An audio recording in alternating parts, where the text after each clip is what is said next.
स्वयं की खोज मैं कौन हूँ एक प्रेरक बौद्ध कहानी है जो आत्मान्वेषण और जीवन के गहरे अर्थ को समझने पर आधारित है। इस कथा के माध्यम से आप यह जानेंगे कि कैसे भीतर झांककर जीवन के मूलभूत प्रश्नों के उत्तर पा सकते हैं। यह कहानी आत्मज्ञान, चेतना और हमारे असली अस्तित्व को समझने की यात्रा पर ले जाती है। क्या आपने कभी सोचा है मैं कौन हूँ? यह कहानी आपके भीतर के सच्चे स्वरूप से मिलवाने की शुरुआत है। बहुत समय पहले की बात है, एक युवा शिष्य अपने गुरु के पास गया।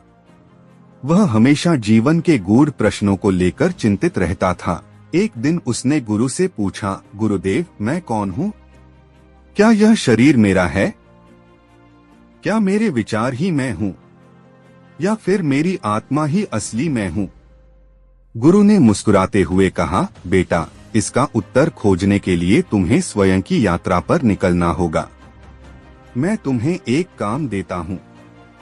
गांव के पास एक नदी है। वहां जाकर पूरे दिन बैठो और नदी को ध्यान से देखो। जो समझ आए वह लेकर आना। शिष्य ने अगले दिन नदी के किनारे गया। उसने देखा कि नदी बहती जा रही है। कभी वह शांत दिखती, कभी तेज धाराओं के साथ बहने लगती।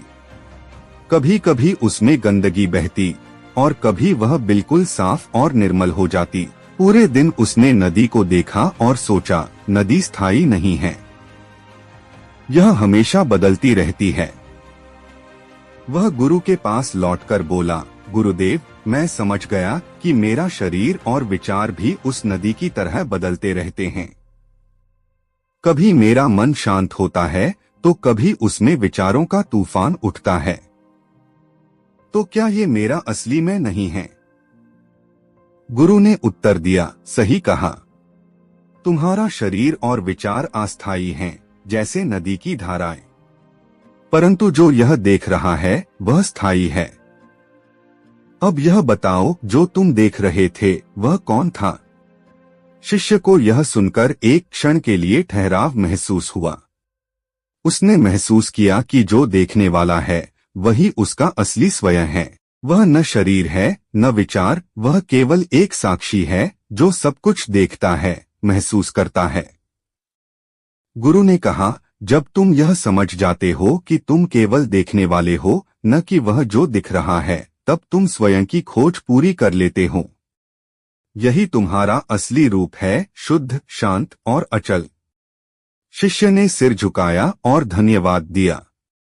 उस दिन से वह अपनी पहचान शरीर, मन और भावनाओं से परे समझने लगा और सच्चे आत्मज्ञान के मार्ग पर बढ़ चला। शिक्षा हमारा असली स्वयं वह नहीं है जो दिखता है, बल्कि वह शुद्ध चेतना है जो सब कुछ देखती और अनुभव करती है। अपने भीतर झांकना और साक्षी भाव अपनाना ही आत्मा को जानने का मार्ग है। दोस्तों, आज के इस वीडियो से आपने क्या सीखा वह मुझे कमेंट में बता सकते हैं। इसी के साथ हमें उम्मीद है कि यह वीडियो पसंद आई होगी, तो इस वीडियो को शेयर करें। इसी के साथ चैनल को सब्सक्राइब करें।